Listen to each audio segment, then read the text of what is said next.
Bulletin का बाकायदा आगाज करेंगे। सुप्रीम कोर्ट से खबर शामिल करेंगे। सुन्नी इत्तेहाद काउंसिल की मखसूस नशिस्तों से मुताल्लिक केस की समाअत आर्टिकल 218 के तहत देखना है क्या इलेक्शन कमीशन ने अपनी जिम्मेदारी शफाफ तरीके से अदा की या नहीं। क्या इलेक्शन कमीशन का बलूचिस्तान के हवाले से आपको बताएं कि वकील सिद्दीकी साहब ने कहा कि साबित करूंगा इलेक्शन कमीशन ने अपनी जिम्मेदारी मुकम्मल नहीं की। 2018 में बलूचिस्तान अवामी पार्टी ने कोई सीट नहीं जीती, लेकिन 3 मखसूस नशिस्तें मिली। इसके साथ साथ उन्होंने कहा कि बलूचिस्तान अवामी पार्टी से मुतालिक बेईमानी पर मबनी जवाब जमा करवाया। अगर कोई पार्टी बाकी सूबों में सीट ले और एक सूबे में ना ले तो क्या होगा। बलूचिस्तान में अवामी पार्टी ने दीगर सूबों में सीट जीती, लेकिन खैबर पख्तूनख्वा में कोई सीट नहीं ली। इलेक्शन कमीशन का गैर शफाफ रवैया है। क्या आप चाहते हैं सुप्रीम कोर्ट जुडिशल नोटिस ले। चीफ जस्टिस काजी फाइज ईसा की जानिब से ये इस्तफसार किया गया। क्या आप चाहते हैं सुप्रीम कोर्ट जुडिशल नोटिस ले, अगर नहीं तो जिक्र क्यों कर रहे हैं। आप चाहते हैं कि 2018 के इंतखाबात के हवाले से केस लें तो ले लेते हैं, लेकिन सुप्रीम कोर्ट 2018 इंतखाबात पर इन्हिसार नहीं करेगी।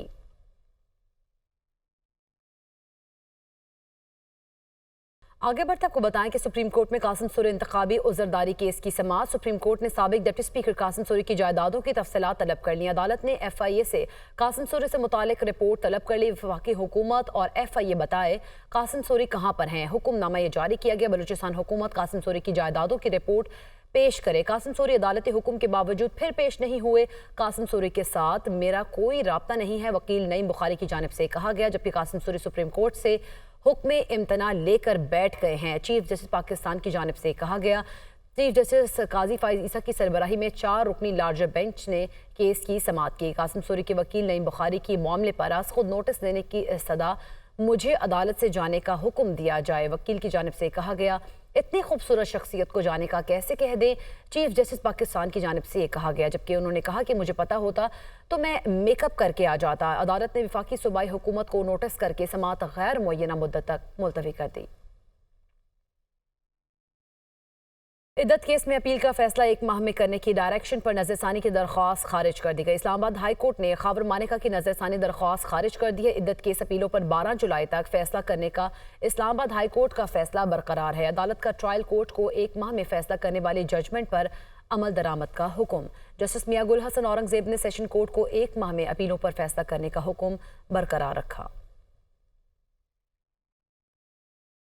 और नाज़रीन, हुकूमत की माहाना 200 यूनिट तक सारिफीन के लिए बिजली की कीमत बढ़ाने का फैसला वापस लेने की मंजूरी। वज़ीर-ए-आज़म ने हंगामी बुनियादों पर सर्कुलेशन समरी की वफाकी काबीना से मंजूरी ली है। जुलाई ta सितंबर 2024 के लिए माहाना 200 यूनिट तक वाले सारिफीन को रिलीफ दिया जाएगा। वफाकी हुकूमत टैरिफ पर रिलीफ देने के लिए तकरीबन 50 अरब रुपए की सब्सिडी देगी। ज़राए के मुताबिक वफाकी काबीना ने बिजली के फी यूनिट बुनियादी टैरिफ में 7 रुपए 12 पैसे तक इजाफा मंजूर किया था। इससे कबल काबीना ने 200 यूनिट तक प्रोटेक्टेड नॉन प्रोटेक्टेड सारिफीन के लिए इजाफा मंजूर किया था। 100 यूनिट तक प्रोटेक्टेड सारिफीन के टैरिफ में 3.95 रुपए इजाफा मंजूर किया गया था। माहाना 101 से 200 यूनिट तक प्रोटेक्टेड सारिफीन का टैरिफ 4.10 रुपए बढ़ाने की मंजूरी दी गई थी, जबकि माहाना 50 यूनिट तक लाइफ लाइन सारिफीन के लिए फी यूनिट टैरिफ 3.95 रुपए पर बरकरार रखा गया था। माहाना 51 से 100 यूनिट तक लाइफ लाइन सारिफीन के लिए फी यूनिट टैरिफ 7.74 रुपए बरकरार रखा गया था।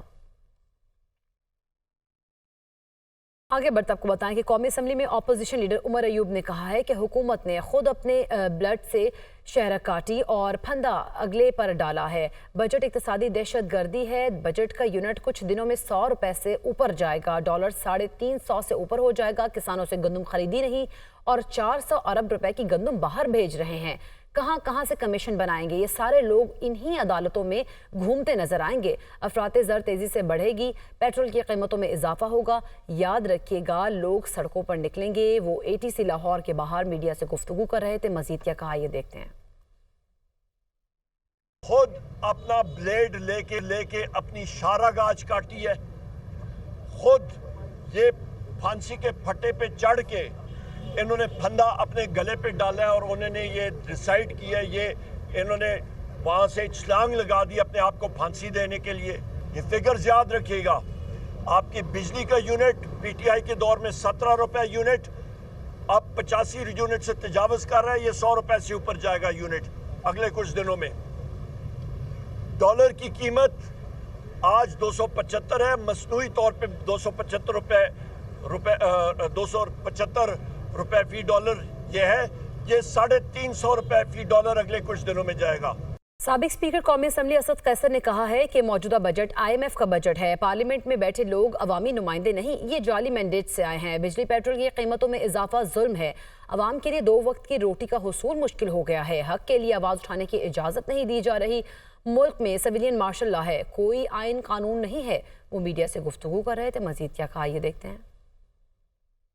खास के ये तो IMF का बजट है और किसी तौर पर ये आवाम की नुमाइंदगी नहीं करती। असल में जो लोग पार्लियामेंट में बैठे हैं ना, वो आवाम की नुमाइंदगी नहीं है, वो तो जाली मैंडेट से आए हैं और उन्होंने हमारा मैंडेट छीना है, चुराया है। तो ये किस किस्म की आवाम की नुमाइंदगी कर सकते हैं? इसलिए इस पार्लियामेंट से कोई अच्छी तवक्कुह नहीं रखनी चाहिए। ये जुल्म का निज़ाम है। इन्होंने जो बिजली की कीमतों में इजाफा किया है, जो इस वक्त पेट्रोल की कीमतों में इजाफा हो रहा है, जो कि टैक्सेस लगाए हैं, आम गरीब आदमी की 2 वक्त की रोटी जो है ना उसके लिए नामुमकिन हो गई है। तो सूरत हाल में जो है ना, और ऊपर ये कि अगर कोई अपना जायज़ हक आवाज़ उठाने के लिए भी कोई जो हमारा कानूनी हक है, उसके लिए भी हमें आवाम में पब्लिक गैदरिंग नहीं करनी थी। साबिक वफाकी वज़ीर फवाद चौधरी ने कहा है कि पाकिस्तान में ला कानूनियत की कैफियत है। आइन की कदर नहीं की जा रही। जजेस के खिलाफ मुहिम चलाई जाती है। इदारे तबाह कर देंगे तो मुल्क कैसे चलाएंगे? आम आदमी को बिजली के बिलों ने मुतासर किया है। तनख्वाहदार तबके को समझ नहीं आ रही कि ज़िंदगी कैसे गुजारनी है।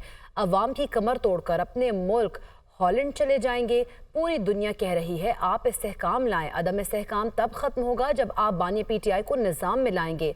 तलखियाँ ख़त्म करने की ज़रूरत है। ग्रैंड पॉलिटिकल डायलॉग ही पाकिस्तान का मुस्तकबिल है। वो लाहौर में मीडिया से गुफ्तगू कर रहे थे। क्या कहा, ये देखते हैं।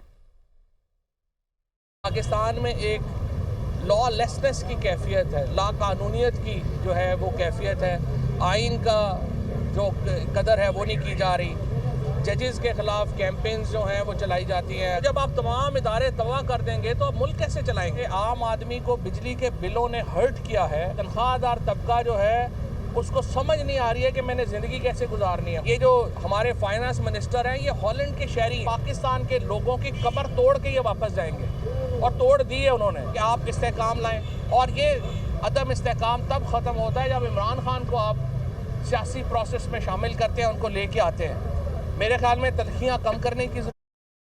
और IMF के साथ 6.5 अरब डॉलर का कर्ज मुआहिदा आइंदा 2 हफ्तों में तय पा जाएगा। ज़राए के मुताबिक कर्ज प्रोग्राम के लिए वज़ीर-ए-आज़म ऑफिस की जानिब से IMF हुकाम से रब्ता किया जाएगा। और ज़रा ये भी बताते हैं कि पाकिस्तान और IMF की 8 अरब डॉलर के बजाय 6.5 अरब डॉलर पर बातचीत है।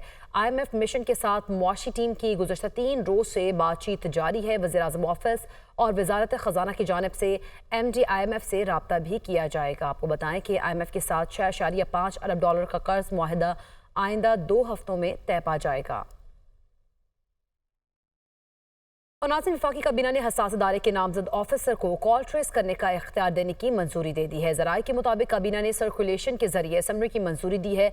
वफाकी काबीना ने नामजदगी का इख्तियार पाकिस्तान टेलीकम्युनिकेशन एक्ट 1996 से सेक्शन 54 के तहत दिया है। एजेंसी जिस ऑफिसर को नामजद करेगी वो ग्रेड 18 से कम दर्जे का नहीं होगा। इसी पर बात करेंगे। यासिर मलिक हमारे साथ मौजूद होंगे। आपको बताएं कि सेक्शन 54 के तहत वफाकी हुकूमत को यह इख्तियार हासिल है कि वो कौमी सलामती के मुफाद या किसी भी जुर्म के अंदेशे के तहत किसी फ़र्द को नामजद करे कि वो किसी भी टेलीकम्युनिकेशन सिस्टम के ज़रिए कॉल्स या मैसेजेस में मुदाखलत कर सकता है या कॉल का सुराग लगा सकता है। वफाकी काबीना की जानिब से हसास इदारे के नामजद ऑफिसर को कॉल ट्रेस करने का इख्तियार देने की मंजूरी दे दी गई है। और ज़रा ये बता रहे हैं कि काबीना ने सर्कुलेशन के ज़रिए समरी की मंजूरी दी है।